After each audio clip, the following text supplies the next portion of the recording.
Everybody's got a price, it's the $1 million man. Podcast in demand. Understand, everybody's got a price, $1 million man. Everybody's got a price, $1 million man. Everybody's got a pod, it's the $1 million man. Podcast in demand. Understand, everybody's got a price, $1 million man. Everybody's got a price. What's up, everybody? It's Marcus D'Angelo, and we are back for another episode of Everybody's Got a Pod. And, of course, I'm joined by none other than the Hall of Famer himself, master of the $1 Million Dream. It's Ted DiBiase. How you doing, my friend? I'm doing pretty good, Marcus. How are you? I'm doing very well, Ted, and a big reason I'm doing so well is because this weekend I've got my first ever match. It's an International Wrestling Cartel winner takes all. It's happening on November 2nd, and if you're in the Pittsburgh area, it's at Mark's Court Time in Elizabeth, Pennsylvania. However, if you can't be there in person to watch me kick the shit out of the handyman, Sam Handeman, and become the new high-stakes champion, then you can order it right now at TrillerTV.com. So, Ted, I want to thank you. You gave me a hell of a gift here, and I think it's really going to help give me the edge in the match. That loaded glove, Ted, it's going to put me over the top, pal. Yeah, well, it worked for me. Well, I needed it. Sam screwed up my hand, so I'm gonna give him the business there on Saturday night. And folks, if you haven't seen the video of Ted being so kind as to gift me the loaded glove, you can find that on social media right now. So go out of your way to check it out. But more importantly, Ted, we've got a really fun subject this week because when this episode comes out, it's going to be November. However, right now, as you and I are recording it, it's still October, and tomorrow is Halloween. So we are doing Halloween Havoc 1997 in WCW. The biggest show of the year in WCW. And more than the event itself, there was a ton of stuff that happened in the lead up to this event. Some of it I cannot wait to get your take on. So I can't wait to get into these notes, pal. All right, let's go. Let's go. And by the way, we're not just starting out with notes. We're going to be starting out with a video. We've got 2 clips in this episode, and I want to warn people ahead of time. I don't want to infringe on any copyright laws or whatever with WWE. So Ted and I are going to watch it live, but as you're listening to this or watching this on YouTube, we're just going to zoom right through it with probably music and photos, and then you'll get Ted's reaction to it. But right now, Ted, the first clip that I'm going to show you is about a man that you helped to bring along in this business, officially putting an end to his career in WCW in 1997. It's on August 25th, live on Nitro. Let's watch back this clip. Everybody's got a price, $1 million man. Everybody's got a pod, it's the $1 million man. All right, Ted. So there it is, your longtime protege, your friend, Arn Anderson. That was a shoot. It happened on TV, but that's real life. All those things that Arn described happened to him, and he retired. What did you think watching it back? Oh gosh, I mean, I remember the first time I watched it, and I said, it's great, and it was great television, but it was the truth. That's the other thing. It's like a lot of the things that happen in our business, obviously, it's sports entertainment, but I mean that really happened to Arn, and he had to lay it down.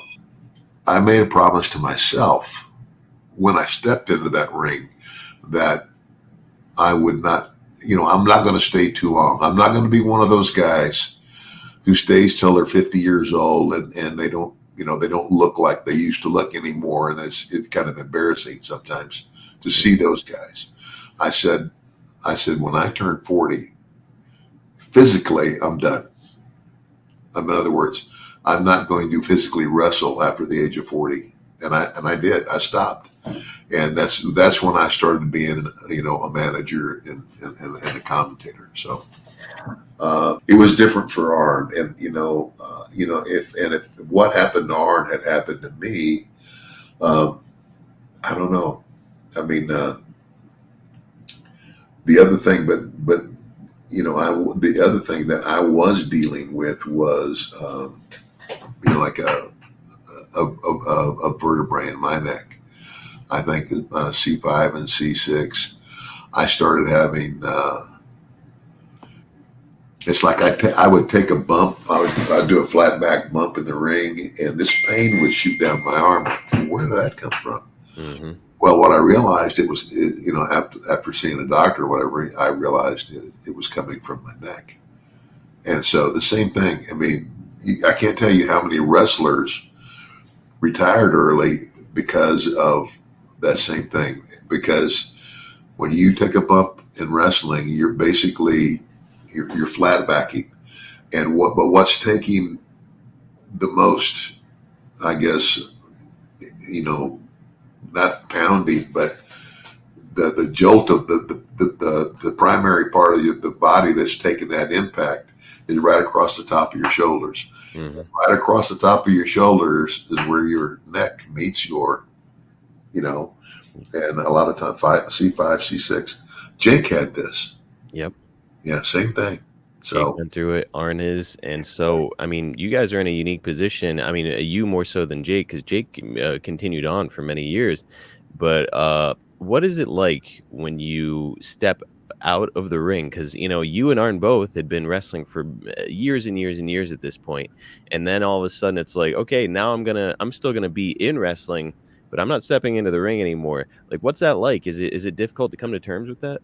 it was a little bit because, it's kind of like I was used to be, well, I don't want this to sound, like bragging, but, I was used to being a main eventer, Yeah. and I know that I earned that. I earned that spot. I worked my rear end off it, like Kurt Hennig and other guys. I grew up in the business. Our fathers were wrestlers before us, and so it was to step out and now be like a spectator, more or less. I mean, even though I could referee, and I did that a little bit, but I not so much. I mean, I'm not a referee, like a manager. I became a manager. Mm-hmm.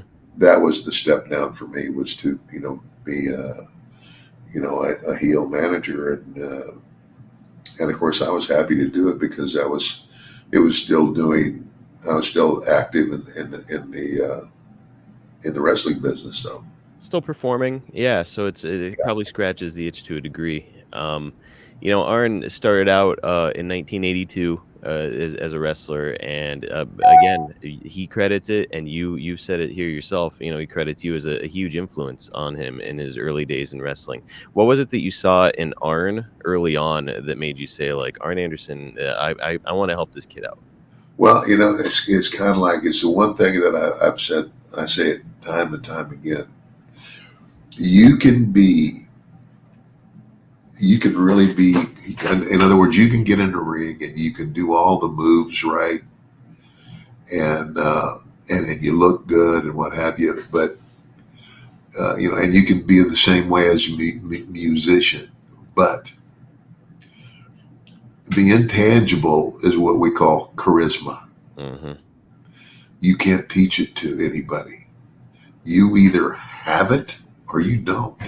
And if you don't have charisma, you're never going to go anywhere.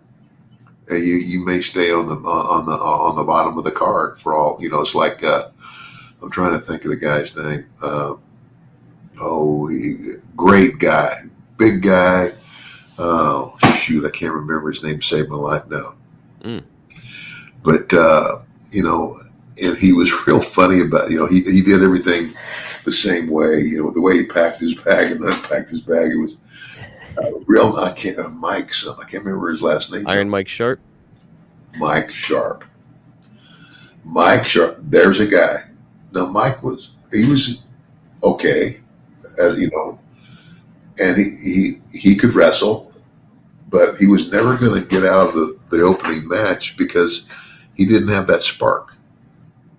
You understand where I'm coming from? It's not enough to be big and to be a good hand. Yeah. You've also got to have it. Yeah, and it's like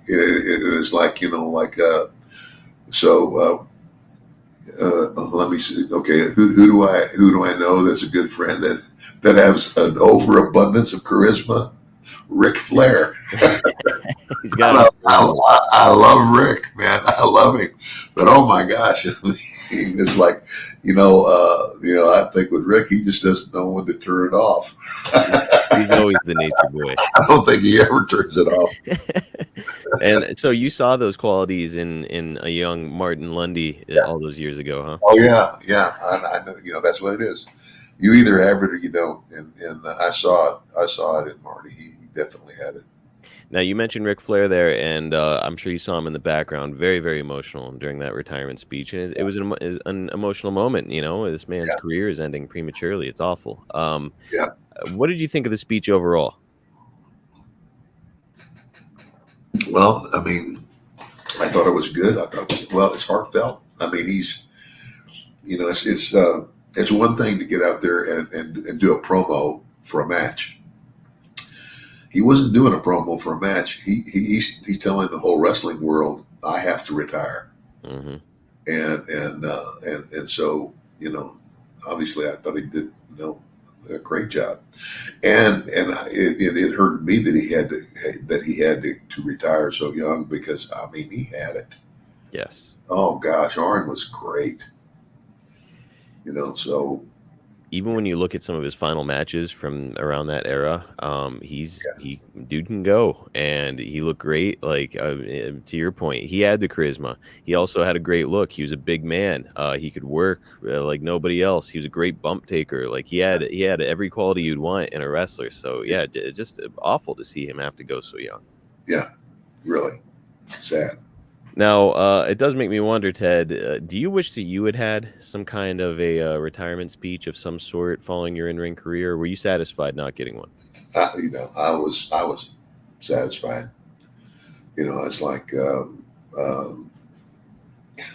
it's kind of like, because it's one thing to, I don't know, retire. I never felt like I was retiring. I was just retiring from being in the ring. Ted, just 1 week after Arn's emotional retirement speech, we got a very interesting segment on Nitro. I'm going to play it now and ask for your opinions afterwards, but this one has become pretty infamous. Let's have a look. Everybody's got a price. $1 million man. Everybody's got a pod. It's the $1 million man. Okay, Ted, what are your immediate thoughts after seeing that skit from Kevin Nash in the NWO? Horrible. That, I don't know. I just tasteless. Yeah. I mean, it was like, here's a guy who's forced to retire, and you're basically making fun of him. Mm-hmm. Yeah, I didn't like it at all. And I'll be honest with you, I didn't see that. I don't think I was there when they did that. I don't think you were at TV for it, no. No. And that's the first time I've seen it. And it's like, I'm sorry, that was disgusting. It's so, it's like, it's one thing when you work a program and like somebody, like, and it's a work. It's a work, because it's like, it's not real. It's like, okay, we're gonna make believe that somebody's retiring and something. Now you go out and give that speech to something like that's gonna end up backfiring later. Okay. But when you're talking about a real guy who's really got to retire, that's, I don't know. I just, tasteless. Apparently, Arn Anderson and the Horsemen were all extremely offended, of course, by this whole thing. And Arn would confront Kevin Nash at a hotel later on, and Kevin would say, like, hey, look, like, you knew that we were doing this. But Arn essentially said, I didn't know that you guys are taking it that far. I guess Arn's wife, Erin, called him and said they made you look like a fucking drunk out there. And like the whole thing just did not go over well at all, and it just kind of increased the behind the scenes issues between the real life issues between guys like Kevin Nash and Scott Hall and Ric Flair, especially because it seems like they were really taking a shot at Flair by having, you know, Six dressed up in the background, sobbing and acting like he was Rick. Yeah, the whole thing. Now it has kind of become the topic of debate a little bit, and I've actually talked about it before. Where, you know, before I got to know Arn Anderson, I saw this and I was like, kind of good heat. You know, they're going toward Fall Brawl right now, and the idea, like, okay, if the Horsemen can get some comeuppance because they insulted, their guy, then okay, maybe it's good heat and they can capitalize on it. However, at Fall Brawl, the Horsemen did not go over. The NWO won. So it's the whole thing because of that comes off as pointless, right? I had never seen that. Okay, guys, let's hit the pause button on the show real quick to talk about our fantastic sponsor. Of course, I'm talking about the guys that we all know and love. We're talking about Blue Chew. You know, ever since we started talking about Blue Chew here on Everybody's Got a Pod, the question keeps coming up from people: does Blue Chew work? Well, look, if you're asking that question, we want you to know that Blue Chew is putting their money where their mouth is by giving you a month for free. Guys, Blue Chew is an online service that delivers the same active ingredients as Viagra, Cialis, and Levitra, but at a fraction of the cost and in a chewable form. The process is simple. All you've got to do is sign up at BlueChew.com, consult with one of their licensed medical providers, and once you're approved, you'll receive your prescription within days. Blue Chew tablets are made in the USA and prepared and shipped directly to your door. And if you want to know the best part, here it is. It's all done online. So what that means is you can forget about all the visits to the doctor's office. You can forget about having to have those awkward conversations, or how about the worst part, waiting in line at the pharmacy. Skip all of it with a little help from Blue Chew. You can take them anytime, day or night, so that you can plan ahead or be ready when an opportunity arises. And what do you stand to lose? You can try it for free for a month, and we think that you're going to love it and your partner's going to love it. You could be missing out on the best sex of your life without even knowing it, just because you haven't given this a shot. It's a free service. Why not just try it? And if you don't like it, okay, forget it. You don't have to try it ever again. You know, we always say that first impressions are important, but how about lasting impressions? Build up your confidence with Blue Chew, and they're giving you confidence where it counts the very most. Guys, Blue Chew wants men rock hard. That's what they tell me. That's their mission. They will not stop until every man is bricked up like a brick house, till every tent is pitched, till every rod is raised. Discover your options right now at BlueChew.com. And guys, we've got a special deal for you, our listeners. Again, you can try Blue Chew free. All you've got to do is use our promo code EGAP at checkout, and then just pay $5 shipping. That's it. Just go to BlueChew.com, use our promo code EGAP to receive your first month free. Visit BlueChew.com for more details and important safety information. And we want to thank Blue Chew for sponsoring Everybody's Got a Pod. Well, the Horsemen later on in that same show were supposed to do a run-in on an NWO match and beat them up, but Flair apparently flat out refused to go out, and with his reason being, I'm not going out. First of all, he's pissed off, but second of all, because why didn't we run out when they were insulting our friend earlier in the show? If we're here, then we should have run out earlier and stopped them while they were, you know, casting these insults. He's like, so now it makes us look ridiculous to go out there. I'm not going out. Yeah. Do you remember this much behind the scenes kind of tension and sort of like the environment, you know, in the WWF during your days in the WWF? Do you remember people being worked into a shoot? Well, here's the thing: the WWF, everybody knew who the boss was. It's Vince, and he's got the last word. That whoever his booker is you know, wherever ultimately the orders are coming from headquarters. The problem, you know, with the WCW and that, you know, that whole thing with Bischoff. I mean, you know, Bischoff put himself into the thing, and I mean, you know, you got a guy running the show who doesn't really know squat about wrestling. That Bischoff, Eric, you know, like I don't have anything personally against Eric. You know, personally he's a nice guy, but you know, it just wasn't. You know, it was this way: too many chiefs and not enough Indians. Ted, as far as I can tell, you've always been very much on the level. Wrestling is business, and you were about business. Have you ever been worked into a shoot? No, Never. no, no. I couldn't really picture it, but I thought it was worth asking given the circumstances, because that's what was happening a lot in WCW during this time. Yeah. So, Well, moving on, Jeep Swenson is going to pass away at around this time, and apparently, Ted, you were asked to deliver the eulogy but couldn't attend due to a commitment with WCW on the same night. You and Jeep Swenson, I would have had no idea that you guys had any kind of a relationship. Ted, does this ring a bell? what? Who? His name was Jeep Swenson. He was a professional wrestler. He was also an actor in Hollywood because he was such a big dude. He actually played Bane in the Batman movie, Batman and Robin.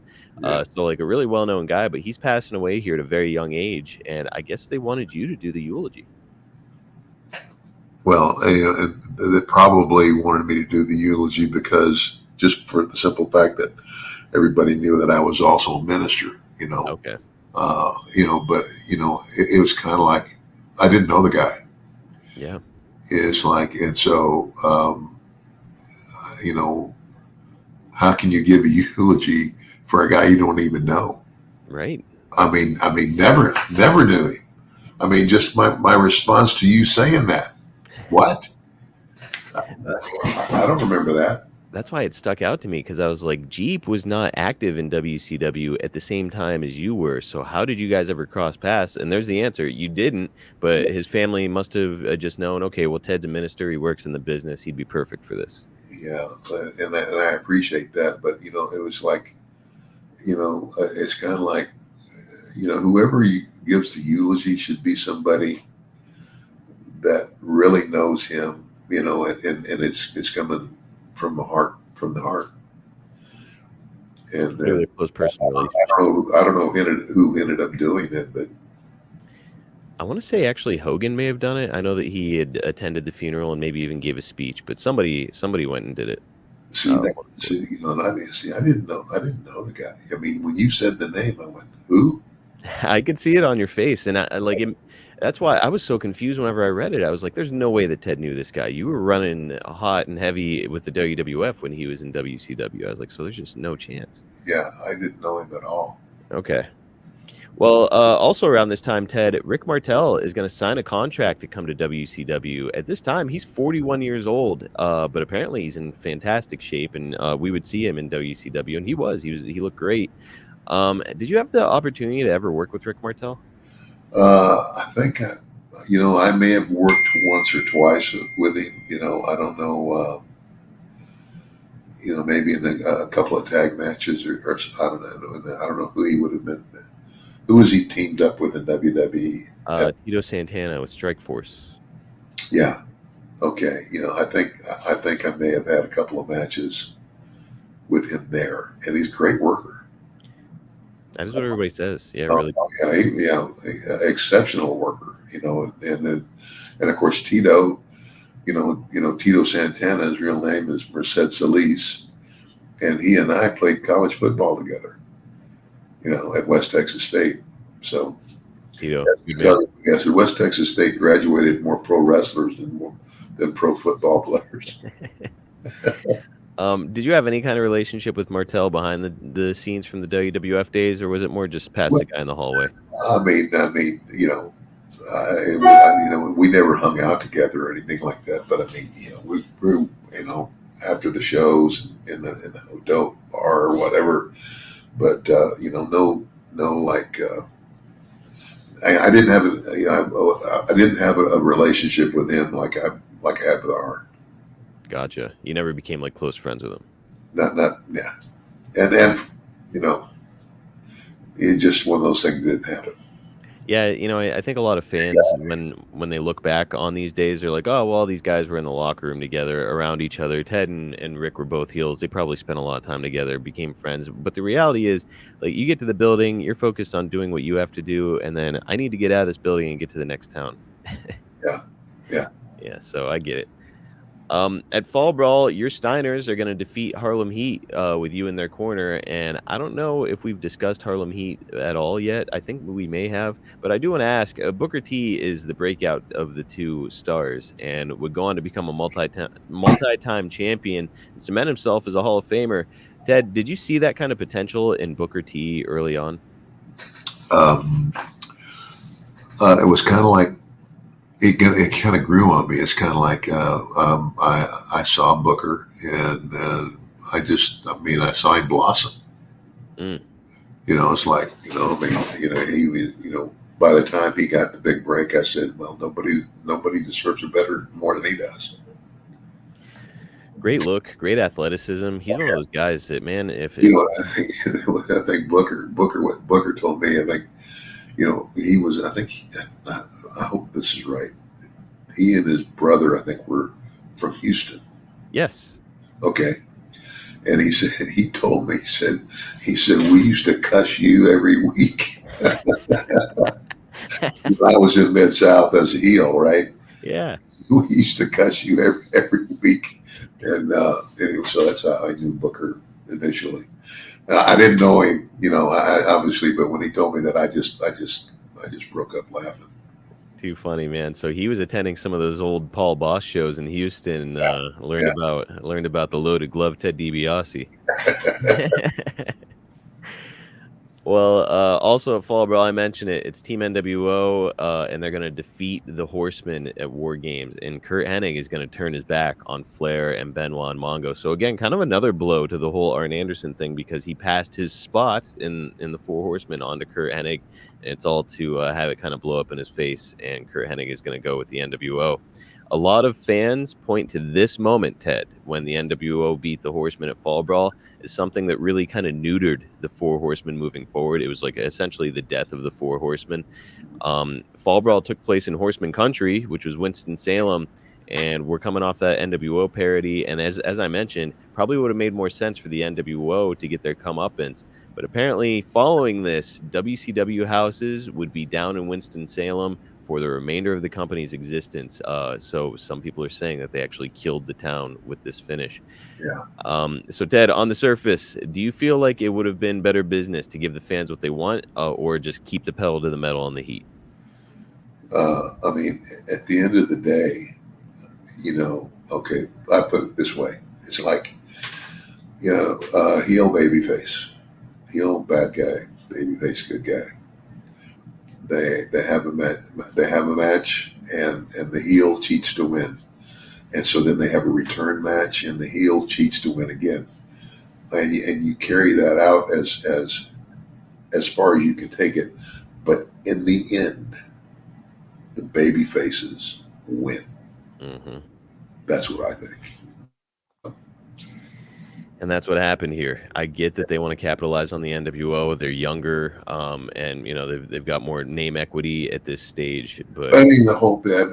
But again, it's not only not the babyface wins, but the babyface wins in a way that puts him over, but it doesn't kill the heel. Mm-hmm. You know what I'm saying? Yes. It's like it's like when I turned heel, I turned on JYD, and oh my gosh, he was the hottest babyface in Mid-South, I think, ever. Yep. Largely due to the fact that he was the first black guy, and God bless Bill Watts for having the brains to see that, because he in JYD he had charisma. He had so much charisma, and it was kind of like he wasn't like he wasn't great in the ring, but you put him in there with me, and I could lead him, and I could get the best out of him. Mm-hmm. But you give him a microphone, and oh my gosh, he had charisma just oozing out of him, and I would imagine that you would cheat him time after time, but then eventually the big blow off is that he gets you, right? Yeah, exactly, and that's the way it should be. So why with this other thing would it not be? The only thing I can think is I know that Flair had to leave for a little while. He was actually going to go get a facelift. So the angle at the end of this is that they put Flair's head in the door, and Kurt Hennig turns on him and slams Flair's head in the cage door, and that's going to excuse his absence for a while.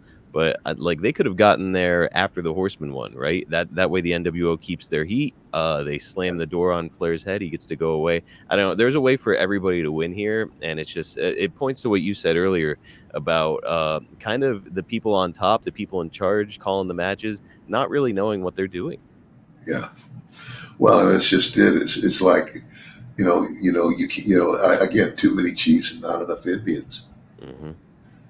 Too many guys that have like a no cut contract or something that something in their contract that says that they have Creative control. creative control. Mm-hmm. That's In other words, that's that word. gives them permission to say no if they're being told that they're going to lose, and you can't do that.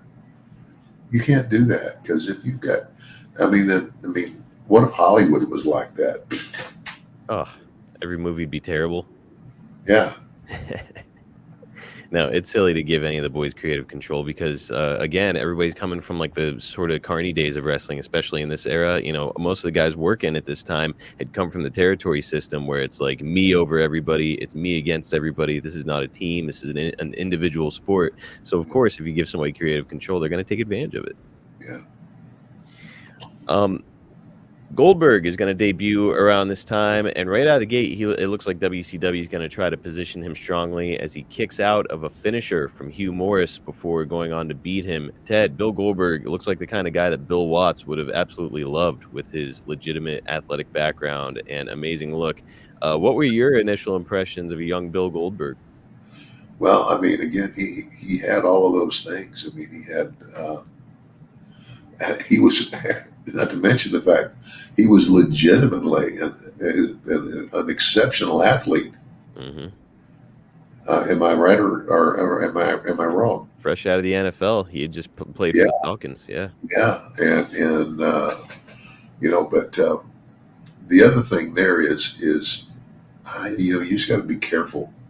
You got a guy who's coming in who has a name, but he has a name as a football star.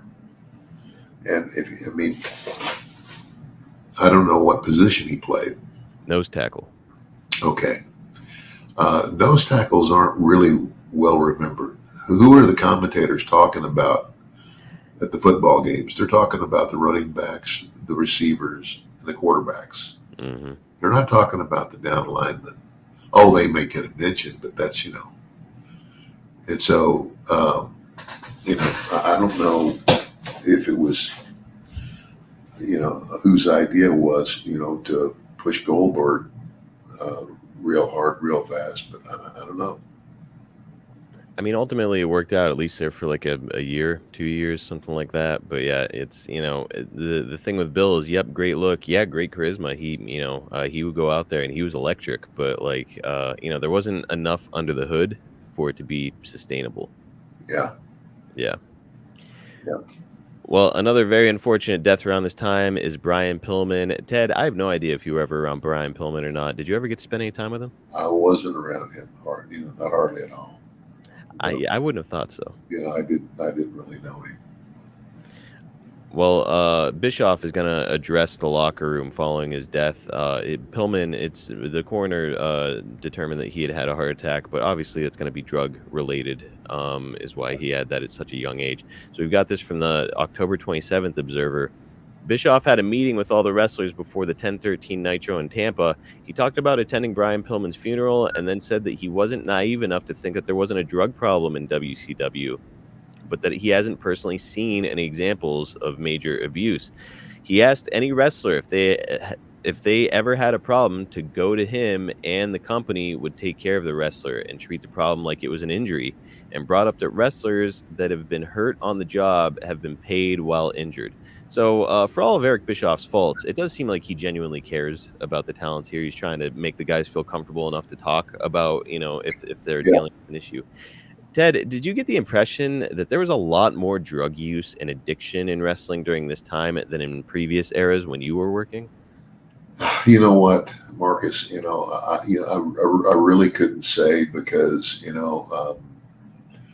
like back in the territorial days, when I was riding in the cars with these guys all the time, it all changed. WWF, it's like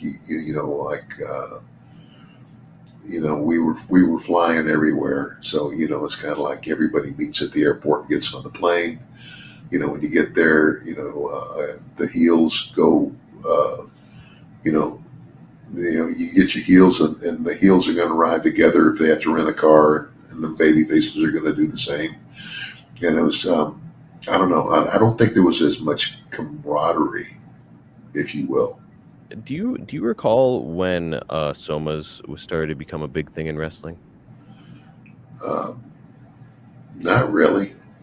I mean, somas are what? I mean, is that a It's oh gosh, I can't remember what category you would put it under, but basically it is guys were using it to come down after the shows because you're on that high, and then it's like, well, I have to go to the next town and settle down a little bit. But then of course with that, people begin to abuse it. well? I mean, I heard of the somas, but I never did it. I got to take a soma to come down from the. Give me a break. How about all those other guys that were wrestlers? How about all the NFL football players that got to come down after they've been out on the field for, uh, I guess ultimately an hour, trying to kill their opponents physically. It's kind Right. of like, oh, I got to take this to come down. Yeah, it sounds like an excuse to just kind of have some fun, Yeah, which is what it really boils down to. And like a lot of guys would say, well, the trick is you take a soma and then you have a couple beers, and that really helps it kick in. And it's like, the next thing you know, you're passed out and you're plated spaghetti at dinner. You know what I mean? Like these guys, I don't know. It was starting to go off the rails, and during this time, these guys were definitely part of it. and I don't know so much about that because I'll be honest with you, brother, I didn't do a lot of that crap. You know, I do remember that there was a time, when I was in Atlanta. When I first went to Atlanta. Oh my gosh, cocaine was a big thing. You know, and and again, I never, uh, people say, "Did you ever do?" I said, "Yeah, I did, but not never abusively." All that stuff scared me. It's kind of like, like I heard too many stories about guys, getting all up one way. And I'll be honest with you, nobody ever really said what killed Elvis Presley, but I think that's what killed him. Absolutely. He was taking like barbiturates and stuff. And, apparently he was eating like half a pound of bacon every day. So that probably didn't help. But yeah, it's putting a lot of strain on his heart.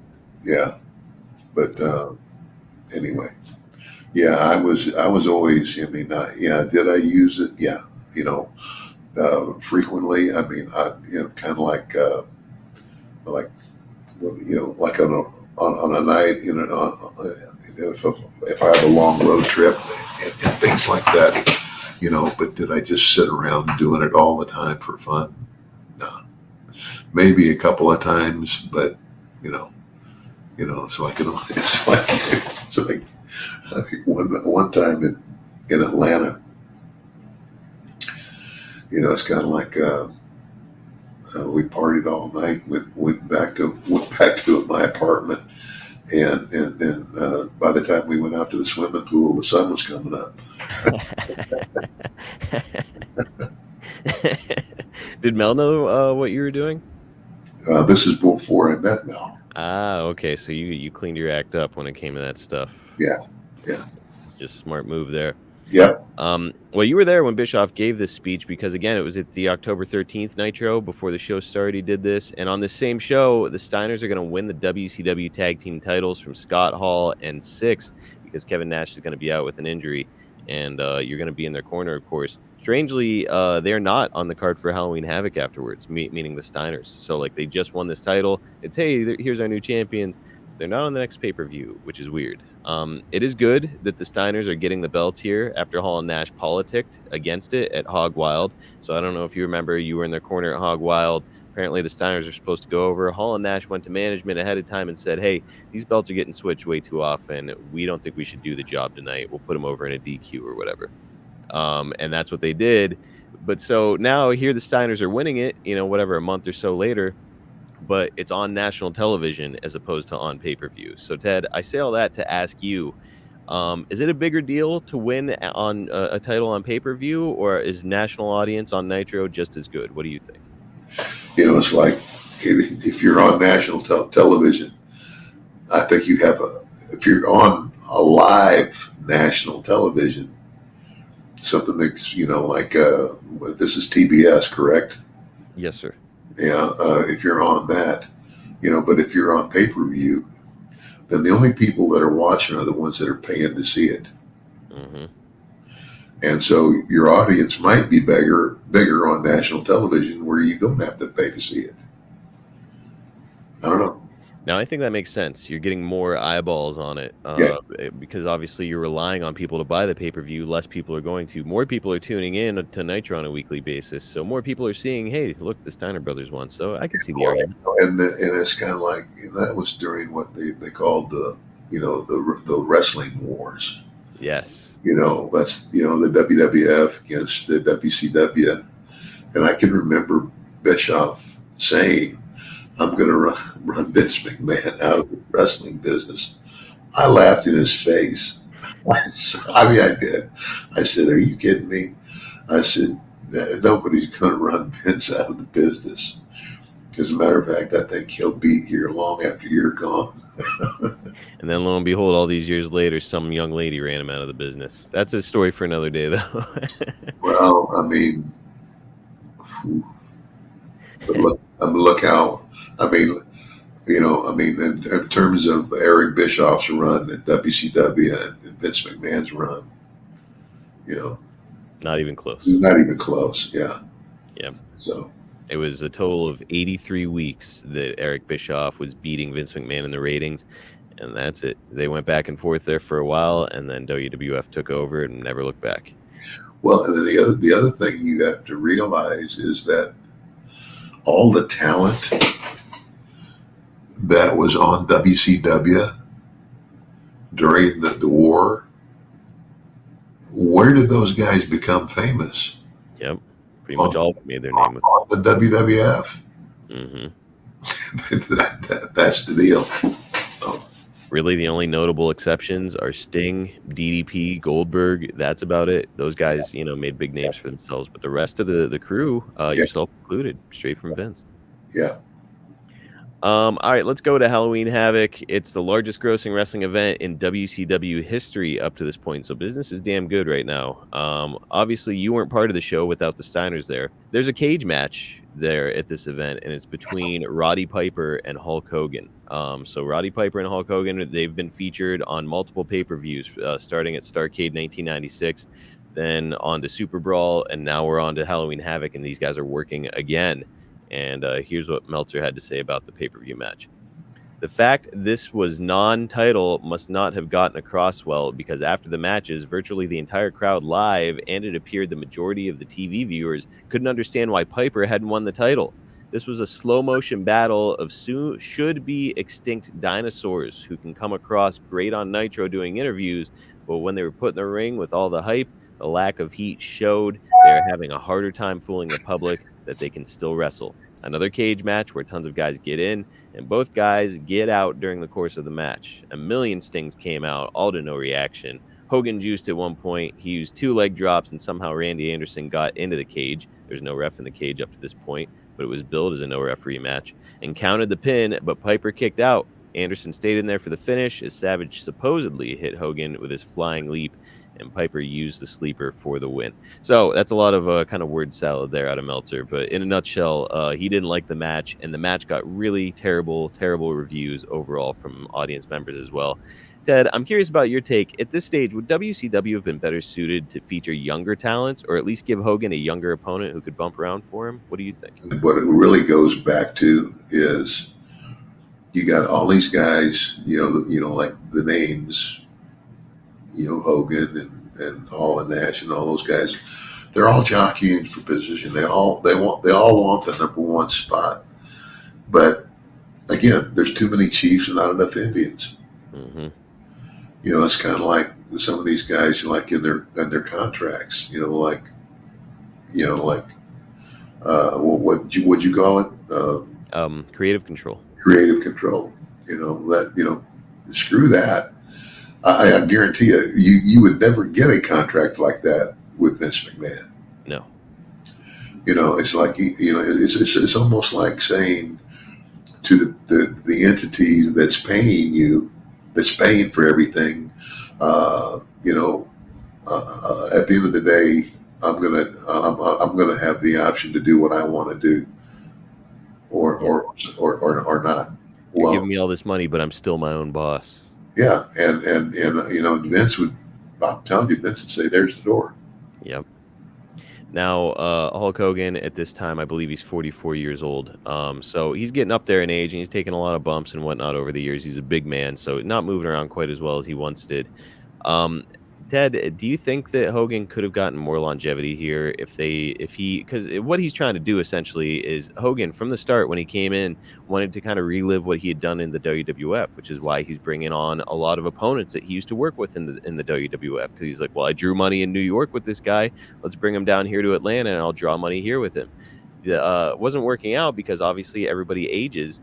Do you think it would have been better for Hulk long term if he would have just kind of relented and said, I'll just work with a younger guy and put him over occasionally, then I can, get my comeback deal on the way? I don't know. What do you think? Yeah, that might have been better. But I don't know. It's kind of like when you get to that point, then if you're a name, I was a big name, but I wasn't the big name. Mm-hmm. I was never the guy. There was a time, in WWF where I was the top heel, but I was the top heel being fed to who? To Hulk Hogan. Yep. And it's like, so you go through the heels, and then it's kind of like, but it was up to me, to keep my heat. I mean, there's a way to lose, and not just, just because you lose the big one doesn't mean you're done. Right. That's when I went back, and I was never on the bottom of the card. I was always in the middle or somewhere between the middle and the top, and that's because you go and you start over. And you were a fresh face for Hogan at the time. You're coming in 1987. Yeah. You're new to the territory, and you were kind of like the perfect guy for Hogan to go against. And I don't know, I think it's a little bit short-sighted that he wasn't saying like, well, I already worked with these guys in New York. Let's find somebody on the roster who I can elevate, and then also, help elevate myself with. So yeah, it's unfortunate that things went the way that they went. But again, that's kind of what you get when you allow creative control, right? Yeah, that's right. Well, nothing unfortunate about what we're doing here, Ted. This show was a blast. Really fun looking back and getting your perspective on some of this stuff. And I mean, these are topics: Arn Anderson's retirement, the parody afterwards, stuff that's been talked about for years and years and debated on. So I'm glad we got to get your take. And hey, brother, I'll look forward to getting your take on more stuff here in about a week. Well, that sounds good, Marcus. I appreciate it. Thanks for taking this ride with me. It's been such a pleasure to get to talk to you. It's been almost a blessing to me because you're doing a lot of work in investigating and going back, and you're popping me with things that I haven't. Now I remember. And obviously, sometimes I remember, and sometimes I don't. But anyway, it's all good. It's funny because it's like I'm asking you to remember stuff. I do this with Jake and Hacksaw. Like I'm asking you guys to remember a day at work, 30 years ago. It's like, who the hell is going to remember that? Yeah. Because that's the deal. It's like, okay, I only worked 7 days a week. So like that's a different match every night for how long? You know? Oh. And you want me to remember what? Yeah, it's something specific. So I'm happy to do the research and kind of relive some of these stories. And man, we've got a fun month coming up here in November. Of course, we're going to return to 1989, 35 years ago, and talk about Survivor Series when you had Zeus on your team. And we've got a few other tricks up our sleeves. So stay tuned, folks. We're going to have a fun month here on the podcast. All right, man. Thanks, Marcus. Thank you, Ted. For all the fans out there, thanks for tuning in. And hey, there's just one thing you got to always remember. Everybody's got a price for the $1 Million Man. Catch you guys next time right here on Everybody's Got a Pod. $1 million dream, tell them all good night. Everybody's got a pod, everybody's got a